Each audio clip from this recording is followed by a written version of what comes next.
Bonjour! Que Deus abençoe vocês poderosamente em nome de Jesus. Como que vocês estão? Espero que bem. Vamos correndo rapidinho, porque eu preciso sair aqui correndo. E nós vamos falar hoje um pouquinho acerca do capítulo 12 do livro do Apocalipse. Ele é bem tranquilo, assim, para a compreensão. Então dá pra gente fazer, assim, uma leitura breve e um entendimento aí para ficar bem enraizado no teu coração em nome de Jesus. E hoje, para minha surpresa, na hora que eu tava orando, o Espírito Santo falou para ministrar um louvor que é uma composição que o Senhor me deu alguns anos atrás, que é baseada no texto de Oséias 2. Essa canção se chama Você Me Deixou. Aleluias. E eu acho que é a primeira vez que eu vou cantar essa música assim, porque até então Deus ele deixava só cantar o Doce Espírito, mas ele colocou no meu coração aqui agora e vamos obedecer, porque deve ter um propósito, com certeza tem um propósito, aleluias. Vamos lá.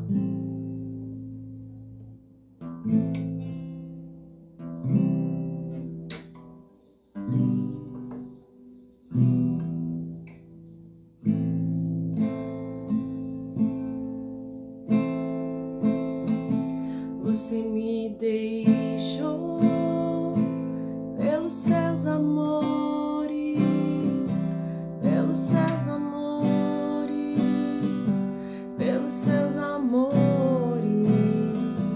Você me deixou pelos seus namorados, pelos seus namorados, pelos seus namorados. Mas eu te chamei para o meu coração, para te mostrar a razão e o verdadeiro sentido da cruz.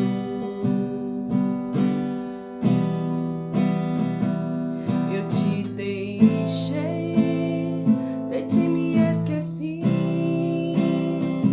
procurando o amor naquele que não tinha pra dar. Então eu sofri por me afastar de ti, deixando teu coração e o verdadeiro sentido da cruz. Pra onde irei, se só em ti a vida, a verdadeira alegria de ser a noiva santa de Deus.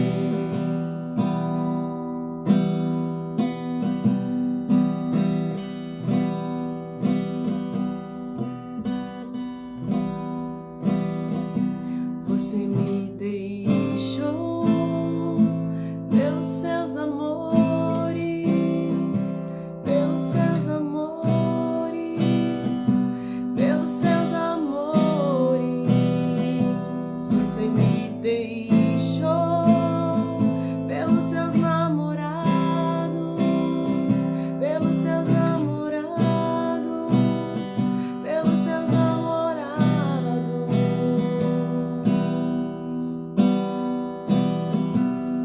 Vê se volta para o meu coração, para te mostrar a razão e o verdadeiro sentido da cruz.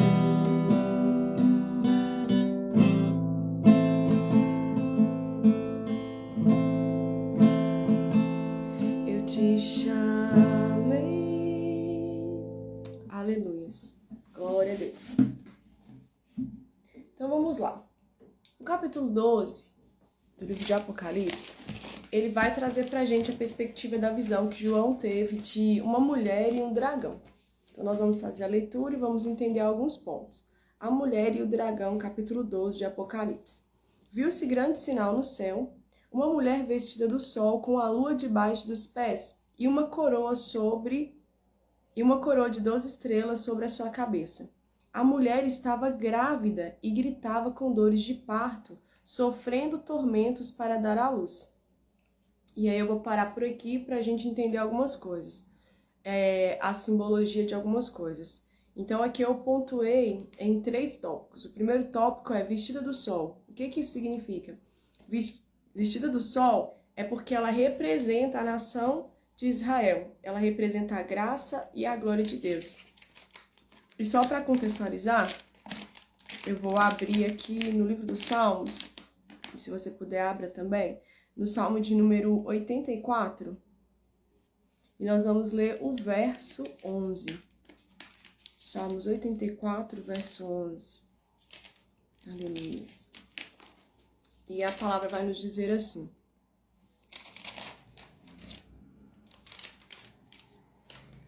porque o Senhor Deus é o sol e escudo, o Senhor dá graça e glória.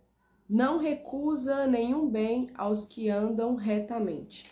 E aí nós vamos ler aqui também Malaquias, aleluias, no capítulo 4, no versículo 2. 4, 2.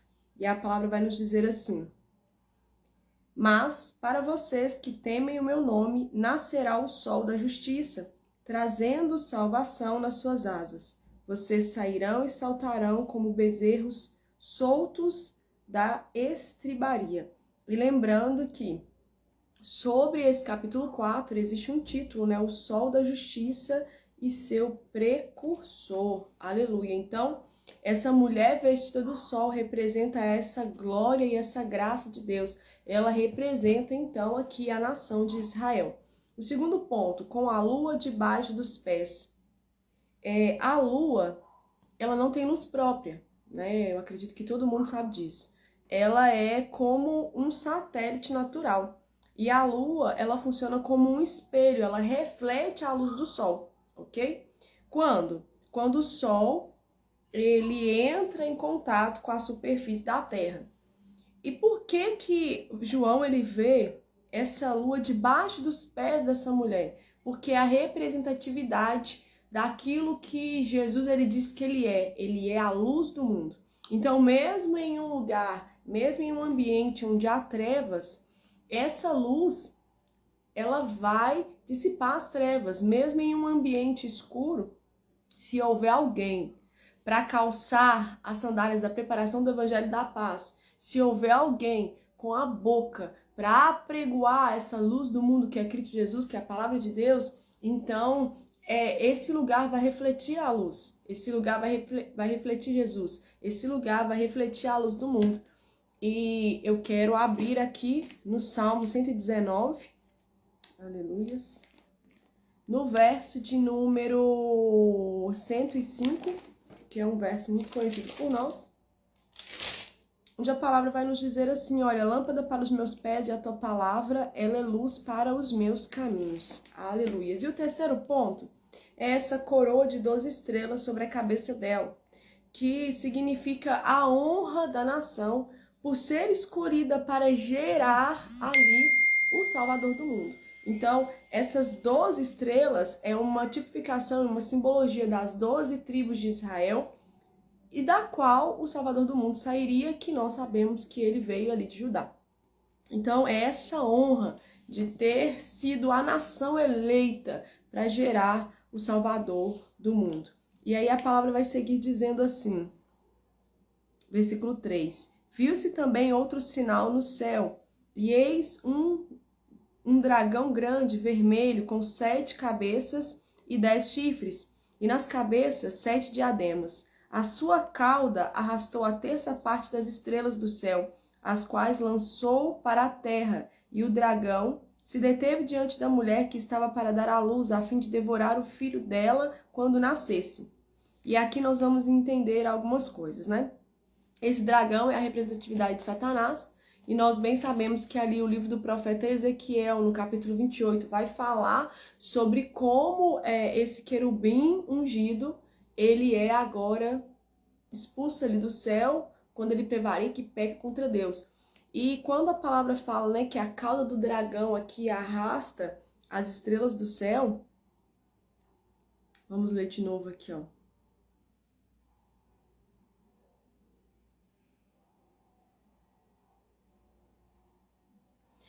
Versículo 4, a sua cauda arrasta a terça parte das estrelas do céu, é exatamente aquilo que narra ali no livro do profeta Ezequiel, que o diabo, ele arrasta a terça parte dos anjos do céu juntamente com ele, né, para a terra.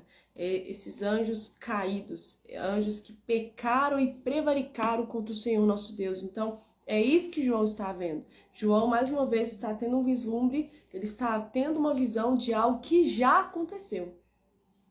E aí nós vamos ver que a palavra faz menção aqui que João, ele vê, né, alguns sinais nesse dragão, que existem 7 cabeças e 10 chifres, e nas cabeças 7 diademas. E aí eu quero trazer o conhecimento aqui para vocês, que esses 10 chifres, eles são a representatividade de 10 reinos que formarão a base do império do anticristo. E nós vamos ler e entender um pouco sobre isso em Apocalipse 17:12 e no livro do profeta Daniel também, no capítulo 7, versículo 24. E essas 7 cabeças com 7 diademas diz respeito à autoridade que está sobre esses reinos, ok?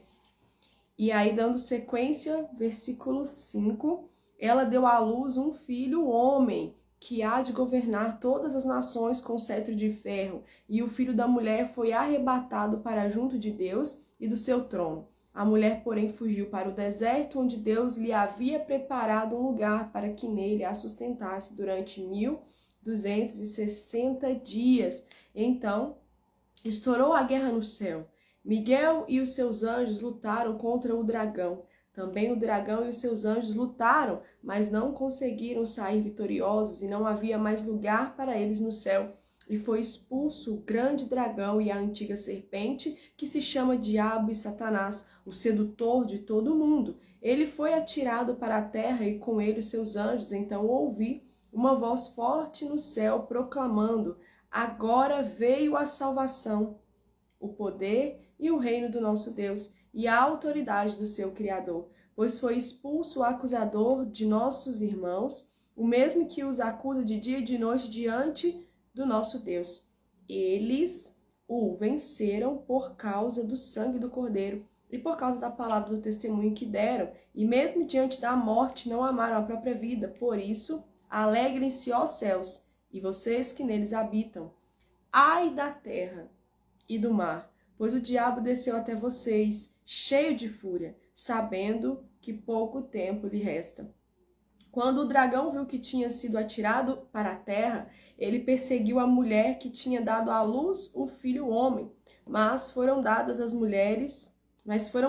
mulher as 2 asas da grande águia, para que voasse para o deserto, para o seu lugar. Aí onde é sustentada durante um tempo, tempos e metades de um tempo, fora do alcance da serpente. Então, a serpente lançou da boca água como um rio atrás da mulher, a fim de fazer com que ela fosse arrastada pelas águas. A terra, porém, socorreu a mulher, abriu a sua boca e engoliu o rio que o dragão tinha lançado de sua boca.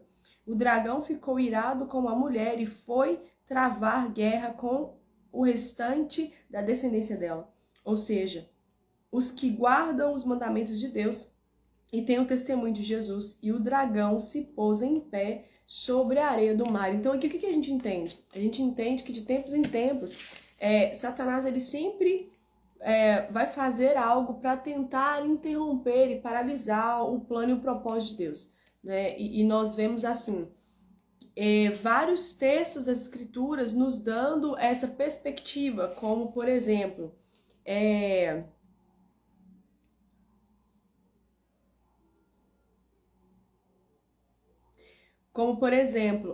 desde que em Gênesis 3:15, que foi ali o proto-evangelho, o primeiro anúncio, né, da vinda de Jesus, Satanás, ele sabe que Deus, de fato, cumpriria a sua palavra. Então, de tempos em tempos, nós vemos nas escrituras o diabo fazendo de tudo para que Jesus não nascesse, né? E nós vamos ver ali a palavra nos falando, né, que o Salvador do mundo, ele viria da nação de Israel, a nação eleita, no tempo estabelecido. Nós vamos ver em Mateus 2:1. Nós vamos ver também em Gálatas 4, do versículo 4 ao 5. Nós vamos ver que em 1 Samuel, no capítulo 18, do versículo 10 ao 11, Saul ele tenta matar Davi.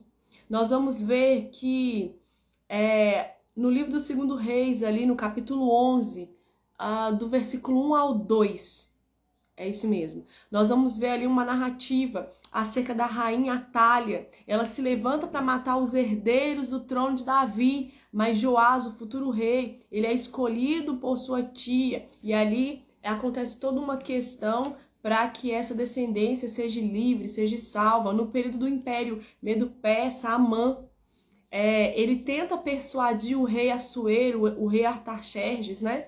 Para que venha a ser exterminado o povo judeu. E nós vamos ver essa história no livro de Esther, no capítulo 3, versículo 8. No período neotestamentário, nós vemos Herodes tentando matar Jesus em Mateus 2. Então, vários foram os planos de Satanás, o dragão, da serpente, de frustrar os planos de Deus, de providenciar a salvação para a humanidade. Então, nós vamos entender essas verdades, né? E nós vemos que Satanás, ele começou uma corrida contra o tempo. Após aqui essa visão que João ele tem, nós entendemos isso, né? Quando nós lemos aqui no versículo 12 do capítulo 12 de Apocalipse, nós vemos isso. E nós vamos ver o contexto do livro do profeta Ezequiel, capítulo 26, versículo 19 e 21, Ezequiel 28:2, Ezequiel 28:11, 19, trazendo pra gente essa perspectiva dessa batalha que aconteceu no céu. Então é interessante, o capítulo 12 do livro do Apocalipse, ele traz perspectivas de coisas que já aconteceram, de coisas que estão acontecendo e de coisas que vão acontecer com mais intensidade. Por quê? Porque Satanás e os anjos caídos, eles estão fazendo guerra contra essa descendência da mulher que somos nós. E ele vai permanecer fazendo isso com mais intensidade, porque ele sabe que o tempo que ele tem está se findando, porque Jesus está voltando. Então, essa é a perspectiva do capítulo 12 do livro de Apocalipse. Nos fazer olhar para o passado, nos fazer olhar para aquilo que já se cumpriu, para aquilo que já aconteceu, para aquilo que havia sido profetizado há 800 anos antes de Jesus nascer, para que nós possamos olhar para esse capítulo 12 e entender, olha, isso já se cumpriu, isso já aconteceu. Essa batalha no céu que houve de Satanás e os demônios contra os anjos de Deus é algo também que já aconteceu, que o profeta Ezequiel já havia falado sobre isso, já havia narrado sobre isso. Lá em Gênesis 3:15, Deus ele já havia anunciado o proto-evangelho, ou seja, a vinda de Jesus pela primeira vez, e ali ele já havia falado que haveria essa guerra de Satanás e os anjos caídos contra a descendência da mulher, contra a semente da mulher. Por quê? Porque é a representatividade daqueles que guardam os mandamentos, daqueles que guardam o evangelho. Essa mulher ali em Gênesis 3:15, ela é a representatividade da igreja. E essa descendência é o quê? É a noiva de Cristo, é o povo de Deus, é aqueles que guardam os mandamentos do Deus vivo. Então é sobre isso que o capítulo 12, ele está descortinando ali diante de João essas visões, para que João ele possa entender. É como se ao longo da peregrinação ali de João com Deus, ele fosse dando quebra-cabeças, né, peças de um quebra-cabeça para João. E ali, nesse momento, na ilha de Patmos, ele está agora fazendo com que João junte essas peças e ele faça a leitura completa daquilo que passou, daquilo que João viu acontecer também, com os próprios olhos dele. Ele foi testemunha ocular da morte de Jesus ali na cruz, de toda a peregrinação de Jesus em terra, de tudo aquilo que aconteceu no ministério de Jesus. E agora ele está vendo também aquilo que vai acontecer com as gerações posterior à geração dele, com os cristãos que viriam depois dele. Então, basicamente, o capítulo 12 do livro do Apocalipse é isso. É essa perspectiva para a glória de Deus. Então, assim, que Deus ele nos abençoe, que ele possa abrir o nosso entendimento e que ele possa gerar em nós fome e sede pela palavra dele. E eu peço para que você leia essas referências que foram informadas, para que o seu entendimento fique completo. O capítulo 12 é bem pequenininho, bem tranquilo. E aí nós vamos começar a falar no capítulo 13 da besta que emerge do mar e vamos falar da besta que emerge da terra para a glória de Deus. Então, até amanhã, que Deus te abençoe poderosamente. Tchau. Beijo, beijo, beijo. Tenha um excelente dia na presença do Eterno. Que Deus te abençoe poderosamente. Tchau. E aqui, ó, gente, no final dos estudos, eu vou colocar nos meus stories algumas perguntas para vocês responderem, para a gente saber se de fato vocês absorveram o conhecimento, né, desse estudo que vocês pediram para a gente fazer. Que Deus abençoe, ó. Beijo.